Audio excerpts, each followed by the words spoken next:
It's hard to believe that it's been 30 years, but I actually vividly remember that day and remember watching what happened on CNN, I believe it was, and sitting on my mom's couch and just watching all day. And I kept thinking that there was I was very young at the time. I was 7, almost 8. So I kept thinking that there was some hope of finding these astronauts alive. Obviously, I was too young to really understand the situation at the time.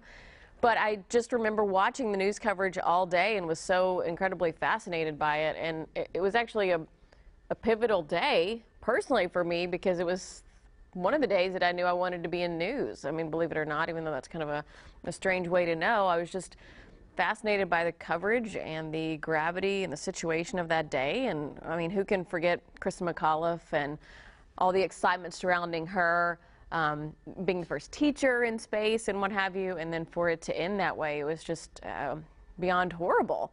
And so it was something that certainly I remember vividly as a child, just watching all day. And still, even 30 years later, it's just hard to believe the events of that day and everything that happened. So looking back, it's hard to believe it's been that long, and still it's just a fascinating story to look at.